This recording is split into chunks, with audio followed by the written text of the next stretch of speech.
All right, hello everyone, and welcome back to another episode of Star Wars Mark of Balance. My name is Mark, and now that we're a couple weeks out from the season finale of the Ahsoka series, and I've had time to really sit with my thoughts and reflect on the package that we got as a whole, and what I really came away with is something that I'm really passionate about, and it was my biggest reservation coming into this show, and that's the fact that I believe this show should have been animated. It should have continued the story of Rebels in animation and not make this switch of mediums to live action. And in this episode, I'm going to go into a bunch of reasons that I think this story was hindered because of this change of mediums, but I think it really comes down to one simple point. I don't think this story reached its full potential because it was changed from animation to live action. And for me, that's really disappointing because the way I approach storytelling and consuming stories across all mediums, video games, books, movies, TV shows, is I want to see a story told to its highest potential. I don't settle for good enough, or the story did just enough to get the plot, to get the story, to get the themes, to get the characters across. I know how fleeting storytelling can be, and I know that there's not many at-bats you get when it comes to telling a story. So when they do take a swing, I want to see the best swing possible. I want to see the home run swing. And when I don't get that, I get really upset because I think about what could have been. And I know that's not always the best thing. I think that might be also unfair to some creators. But I think in a lot of cases when you know you've been shortchanged or you know that you didn't see the best that someone had, you can't help but have that feeling that you could have gotten more out of a story. And I really think that's the case here with the Ahsoka series. And I want to preface this before I get into all of the main points that I have for the rest of the episode. I am not trying to detract from your enjoyment of this series. I'm not trying to detract from my own enjoyment of this series. I'm simply saying that I think this story could have been told better, plain and simple. And I think anyone that's seen Rebels or Clone Wars would likely agree with me and all of the points that I'm about to make in this episode. So if you enjoyed the series, that's totally fine. I am not trying to take that away from you. I enjoyed the series overall as well. I'm just trying to make the point that I think the decision to change from animation to live action was a decision made by outside forces and not creative forces. I don't think it was a decision to enhance the story. It was a decision that made monetary sense for Disney. And again, that leaves a sour taste in my mouth. And these, again, are just my theories based on the information we have and based on the product we got. So again, I could be totally off on this, and this could totally be Dave Filoni's idea, but personally, I don't think this was coming from the creative side of Star Wars. And before I get into all of those reasons, I know I keep saying before I get into, but I really just want to say this because, again, this is something I'm really passionate about when it comes to just animation as a medium for storytelling overall. I still think it is very underappreciated because of the stigma that has been placed on it by Western studios. There's this idea that animation is only for kids, or it's only for adult comedies like Simpsons, Family Guy, Rick and Morty. But animation is just a medium and a way to tell a story. It's not something that's specified for any audience. And I think Western studios over the years have drilled this into the general public. So now a lot of the general public and Western audiences just associates anything that's animated is for kids. It's something that we've talked about since I watched Clone Wars all the way back in 2008, when I would watch this show and say, this is good storytelling no matter what. But people would see it and say, oh, that animated Star Wars show. Oh, no, I'm not watching that. It's on Cartoon Network. It's for kids. But then all these years later, I would argue that Clone Wars is the most influential and the most important Star Wars TV series, bar none. Star Wars would be a much more bland galaxy without Clone Wars. Star Wars would be a much smaller galaxy without Clone Wars. Mandalorian is so predicated on the lore created in Clone Wars and in Rebels, especially now that we saw Ahsoka, same thing applies. And when you consider all of the shows that we've gotten and all the projects we've gotten from Disney, even before Disney, since Revenge of the Sith, you have to look at Clone Wars and Rebels as the shining examples of what kept Star Wars alive for all those years. Clone Wars was on during a time when Star Wars didn't have a certain future from 2008 to 2012 before Disney had bought Star Wars and eventually canceled Clone Wars. Rebels then picked that up, and while I don't think Rebels had the bigger mass appeal as Clone Wars did, I still think it's the most Star Wars feeling show we have to this day. And I'd argue that a large portion of the fandom that acknowledges that these shows are worthwhile, they still haven't watched them or given them a chance because they are labeled as kid shows and they haven't made the effort to go back and watch them. And this is all really stemming from that idea that I mentioned in the beginning of this argument, and that's that the Western studios have imprinted this stigma around animation on Western audiences. And I think Western audiences are also pushing back against this. I think the reason anime has become so popular is because it fully embraces the medium of animation. It tells mature, gritty stories, and it embraces it. It's the biggest thing that Japan puts out there. Its whole country is behind these stories that they tell. And the reason that it works is because everyone is buying into the fact that these are good stories, and animation elevates these stories, and they couldn't be told in live action. And even if you want to step outside of anime, you look at shows like Arcane on Netflix, the League of Legends show, and Invincible on Amazon Prime, shows that are based on video games and comic books, but they're in the animated spectrum and they're not for kids. They're focused on a more adult audience and people love them. The reviews are huge. So I think Western audiences are starting to turn around and say to the studios, hey, we want to see animation at the highest level. We believe that this is just as valid a form of storytelling as live action. And this kind of leads me into my first point on why Ahsoka was made in live action and not animation. And the first thing is more eyes, which means more money. Really playing into the idea that these Western audiences, if they came out and said Rebels Season 5, people would be like, I don't know what that is. And for good reason, if they haven't seen Rebels and they're like, hey, you remember this show that you probably didn't watch in 2018? Well, we're continuing it now in animation. But the reason that they never watched it in the first place is because they saw animation. And they were like, that was for kids. I'm not watching that. So they said, hey, we need to move to live action. That will bring more eyes and therefore bring more subscribers and more money to Disney+. Another reason it was likely changed to live action and the title was changed for this storyline to Ahsoka is just name recognition. Again, audiences weren't going to attach to Star Wars Rebels because it was an animated show they might have never seen. But they see Ahsoka and they're like, oh, Ahsoka like in Mandalorian Season 2.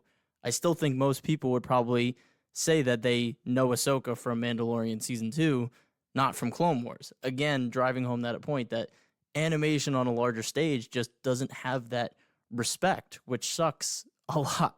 So now not only are you changing the name to appease the audience, but you're continuing a story under a name of a character that was never the main point of the story that preceded this show. Again, a lot of this is speculation, but you have to step back and say all of these reasons are not to enhance the story. They were simply done to reach a larger audience. And on the topic of enhancing the story, as I mentioned in the beginning, you pick the medium based on what's going to get your story across in the most effective way and tell it to the highest potential.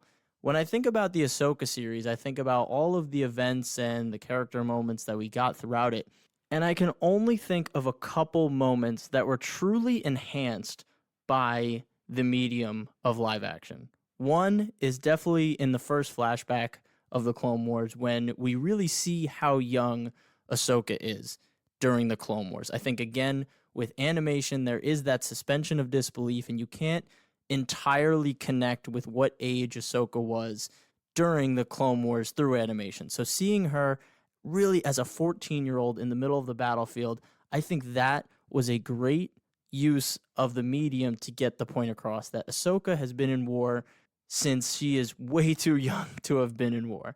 I think another moment was definitely the fight between Ahsoka and Baylan. I think the emotion, I think the character performances were really something that would take a lot of effort in animation to get across. Not saying they've never done it. I think the mocap in the Siege of Mandalore between Ahsoka and Maul was fantastic and just as good as any live action duel. But I think, again, that's something that probably was enhanced by live action. And finally, I think Hayden as Anakin again really did enhance this moment, because Anakin is a character that we wanted to see the redemption of a bit deeper outside of just Darth Vader throwing Palpatine over the ledge on the Death Star. We definitely wanted more time with Hayden. And I think here, seeing that redemption, seeing him accept all parts of himself and becoming a Force ghost in the end, I think that was a positive move that happened because of the medium switch. Now, these are just a handful of moments in an 8-episode series. I think there's a lot of things that were detracted because it wasn't in animation.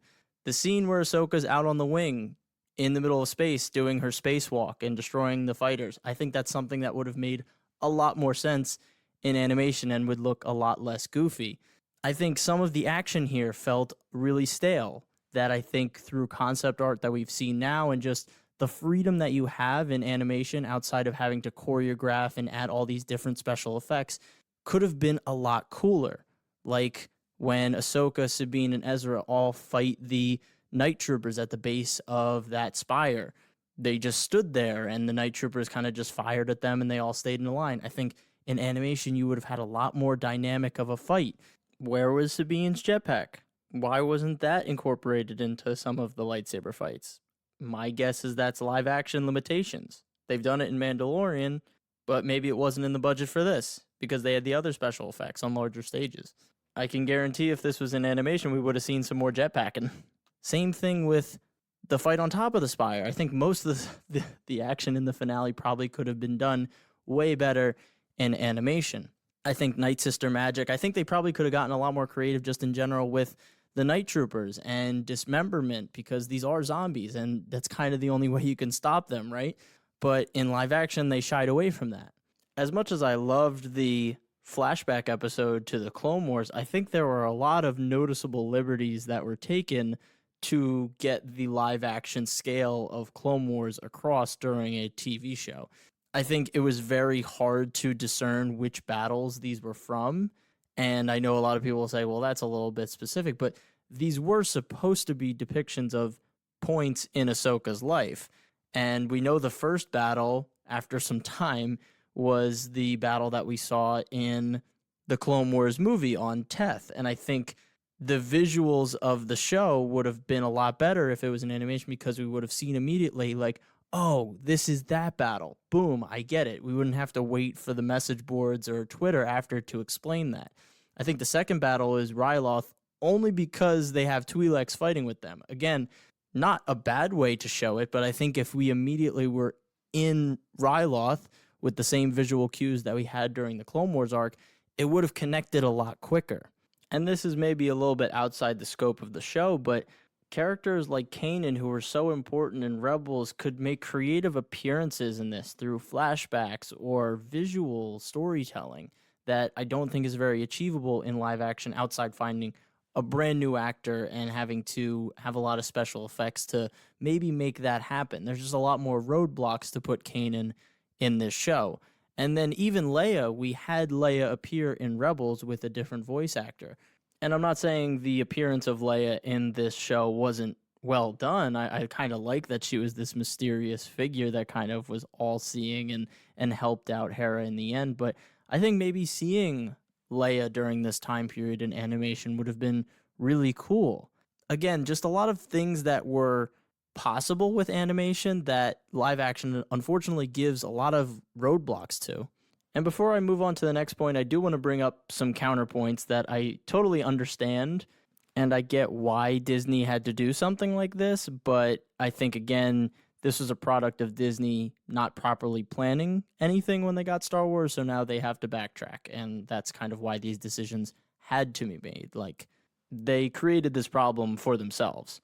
So it's obvious that Thrawn is now supposed to be the big bad of the Star Wars galaxy moving forward. And I understand that it would be weird if they went from animation, brought Ahsoka into live action in Season 2 of Mandalorian, and then jumped back into animation for the continuation of the story of Rebels to then jump back into live action for the movies. I understand that that's really confusing. My counter to that would be, I don't think Ahsoka is an essential part of the Mandalorian storyline. I think Ahsoka was added to the Mandalorian to, again, bring more eyes. And I think while she does give us a little bit of insight into Grogu's past, I don't think that she was needed to give us that exposition for what happened to Grogu. I think a lot of us probably could have put that together, or we could have found it out in another way. My other counterpoint goes all the way back to the beginning point about the stigma around animation. Why can't the Star Wars future be in animation, at least on the big screen? Maybe I'm biased, but I think anyone that's a Clone Wars or Rebels fan, which I think are, the biggest fans of Star Wars, would really love the idea of seeing an animated Star Wars movie. The only Star Wars movie that we have that was animated was the Clone Wars movie, and that movie, we all found out, was just 4 Clone Wars episodes put together and packaged into a movie to kind of promote the new show coming out. Think about the Siege of Mandalore at the end of Clone Wars, and if you saw that in a movie theater, that would probably be a top 5, maybe even top 3 Star Wars movie for me. And again, I think this is just coming back to the fact that people don't think that animation can sell, or it's not going to get enough eyes, at least in Disney's eyes. They know that a new Star Wars movie might make $1 billion if it's in live action, but maybe only 500 million in animation. But Disney hasn't exactly proven that they can make consistently good Star Wars movies in live action. So why not take a chance? You know that true Star Wars fans that have seen all of the animation are going to show up, but I know that they'll think that they're alienating a big part of the general public. I think it's a really interesting discussion to be had, but I understand that, having a movie predicated on 4 seasons of a TV show from Rebels is a lot to ask of the audience, and I get that. But I think broadly, why can't Star Wars have animated movies be the big blockbuster? I mean, Spider-Verse made millions, hundreds of millions. Frozen made billions. Animation can sell, but it doesn't have to be a kid's movie. It could be a Star Wars movie.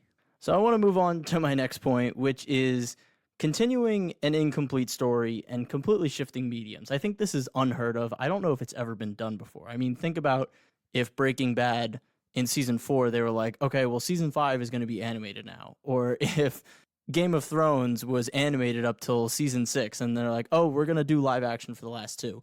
It's just something very weird that Disney is doing, because I don't think they trust animation. I don't know why, because they built their company on it. But it is something that definitely hindered Dave Filoni in the writing process. I mean, imagine you have to not only introduce these characters in this story to a brand new audience, but you also have to appease an audience that knows these characters and knows this story, all while adjusting to a brand new medium that you've never show ran. I mean, I would argue that Dave Filoni was given an almost impossible task, and I think if you look at it from that lens, he did as good as he could. I get that. But you have to think about Clone Wars and Rebels. They were never restricted in the stories that they could tell. They were always contained, and they could tell arcs and knew that the audience had seen everything prior. But this is the first time where Dave had to say, oh, well, I can't alienate a new audience, so that means I have to tone back what I would have done for an experienced audience, and I have to sit in the middle. And I think writing in that way is so uncreative and so hard for someone like Dave Filoni to operate in. And I think that led to a lot of these interactions maybe feeling a bit hollow for some seasoned Star Wars fans, where it's like, well, I wanted more there, but I can understand that if these people don't know who these characters are, maybe you can't go that deep and they would be too confused. And that just feeds into the fact that the medium change has hindered the potential of the story. And I want to take this idea even further, and that's with introducing new actors for characters we already knew. So now you had to take time to not only reestablish characters for returning audiences, but you had to fully establish returning characters for new audiences. So while I enjoyed these live action portrayals of these characters, and in some cases liked them even more than their animated counterparts like Ezra, you have to acknowledge that their characters were likely held back because of this tightrope that Dave had to walk. And even if these portrayals were one of one with the animated characters, there are so many moments in this show that I think would have just hit differently for animated audiences if it was animated, because we have those relationships and those established visual cues with these characters. I mean, no matter how much we loved episode 5 this season with Ahsoka and Anakin in the World Between Worlds and going through Clone Wars flashbacks, I don't think I could really talk to any Clone Wars fan and say, did you really think that that was better than if we had Ashley Eckstein and Matt Lanter doing that dialogue with Clone Wars animation from season 7? I can't say I can imagine a Clone Wars fan saying, no, I preferred this over that in animation. I really think that, again, there was something missing there. Even though I loved it, I don't think it was the highest potential story that could have been told there. And I think you could even extend that to Ezra and Sabine being reintroduced. Again, while I think the scene was done well, the music was done well, the performances were good, I still think that seeing those two characters in animation meeting up again in the animated form just would have done a lot more for me. I mean, outside of the speed at which Sabine found Ezra, that was a bit jarring. But again, I think animation maybe could have quelled that just because of the connection I have with those actors and that animated form. So I want to bring up one more counterpoint before I wrap up, and that's that maybe Dave brought this up. Maybe this was Dave's idea. Maybe Dave went to Disney and said, hey, I think that this story needs to be continued in live action. I think it could benefit from that. I've always wanted to follow in George's footsteps and move into live action and take my crack at Star Wars directing in live action. Can I tell this story? And Disney said, sure, we love your creative process. Here's a bunch of money. Go at it. What I think was more likely to happen was that, hey, Disney, I think it's finally time for me to continue my story of Rebels. Can I do a show as a continuation? And Disney said, hey, Dave, yeah, we love all of your animated stuff and we love your contributions to live action Star Wars. How about you convert that into live action? Because we don't think that animation will be that profitable for us. And a lot of people relative to the Star Wars fandom probably haven't seen Rebels. So we want to draw more eyes. So we want you to incorporate Ahsoka into Mandalorian so we can eventually build out a show around her, because we know that Ahsoka is important to a lot of people, and we know that in live action it'll bring in new fans. Also, since you aren't very experienced as a live action showrunner, we would feel more comfortable if your first live action outing was a story that you were comfortable with and a story that you created with characters you created. So we'll give you the money, but it just has to be a live action TV show. How does that sound? Oh, also, if you could kind of start to build out the sequel era galaxy so that the sequels make a lot more sense, that'd be great, because you did that with Clone Wars, right? For prequels. If you could do that in live action for the sequels, that'd be great.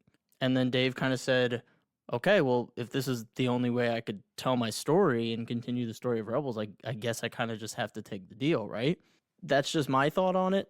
It might not be anywhere near the truth, and Dave was really excited about this opportunity and wanted to tell the story in live action, but knowing Dave and his appreciation and love for animation, I just don't see why he would be inclined to do it like this and to continue a story and put himself behind the 8 ball like this.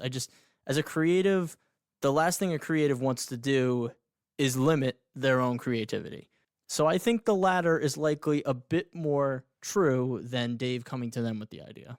So that wraps up all the reasons I think this series was made, and I think you guys can see the way I laid it out that a lot of these reasons were not made for the right reasons or weren't made to enhance the series, but were made for reasons outside the creative process. And I know this episode probably came off extremely critical of the series and was very negative, but I do want to stress that this was more about the idea that animation was looked at as a lower medium of storytelling. And I just don't think that's true. I don't think it is a stigma that should still be around after all of the amazing animation we've got, not only in Star Wars, but in media in general.